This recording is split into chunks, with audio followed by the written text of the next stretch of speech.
এটা কোনো একজন মানুষের গল্প না, এটা হাজারো সংসারের ভেতরে লুকিয়ে থাকা নীরব কান্না। একটা সংসার যেখানে স্বামী আছে কিন্তু বাস্তবে সে অনুপস্থিত।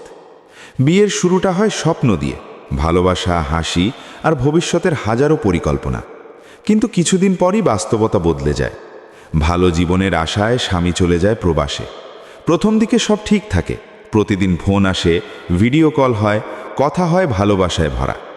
দূরত্ব থাকলেও মনে হয় সম্পর্কটা শক্ত আছে। কিন্তু সময় ধীরে ধীরে সব কিছু বদলে দেয়।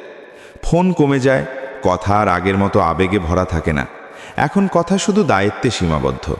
টাকা পাঠানো, খোঁজ নেওয়া, সংসারের হিসাব। ভালোবাসার জায়গা ধীরে ধীরে দখল করে নেয় নীরবতা। এদিকে ঘরে থাকে অপেক্ষা একটা ফোনের শব্দের জন্য সারা দিন মন পড়ে থাকা। রাতে মোবাইল হাতে নিয়ে পুরনো মেসেজ দেখা। যেখানে একসময় ভালোবাসা ছিল, এখন শুধু সিন আর নীরবতা। অনেকের জীবনে সন্তানও থাকে, যার চোখে শুধু একটা প্রশ্ন, আব্বু কবে আসবে? কেউ উত্তর দিতে পারে না, শুধু চুপ করে কান্না লুকায়।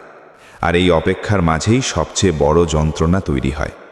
মানসিক ভালোবাসার অভাবের সাথে সাথে আসে শারীরিক চাহিদার কষ্ট। যে মানুষটা জীবনের অংশ কিন্তু বছরের পর বছর পাশে নেই, তার অনুপস্থিতি শুধু মনেই না, পুরো জীবনে শূন্যতা তৈরি করে। অনেক দিন পর সে মানুষটা আসে, কখনো 2 মাস, কখনো একটু বেশি পরে। আসার সময় মনে হয় সব ঠিক হয়ে যাবে, পুরনো ভালোবাসা আবার ফিরে আসবে। কিন্তু বাস্তবতা অন্যরকম। কয়েকটা দিন কেটে যায় খুব দ্রুত, তারপর আবার চলে যাওয়ার সময়। আর এই আসে আবার চলে যায়, এই চক্রটাই সবচেয়ে বড় কষ্ট। কারণ আবার যখন সে চলে যায়, তখন শুধু একজন মানুষই না যায়, চলে যায় হাসি, স্পর্শ, স্বপ্ন, সব কিছু পেছনে থেকে যায়। শুধু আরও গভীর একাকিত্ব। বছর কেটে যায়, কেউ অপেক্ষা করে, কেউ অভ্যস্ত হয়ে যায়, কিন্তু কেউই সত্যি সুখী থাকে না।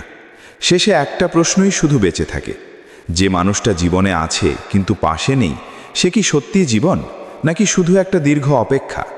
আর এই প্রশ্নের মাঝেই হারিয়ে যায় হাজারো নীরব সংসার।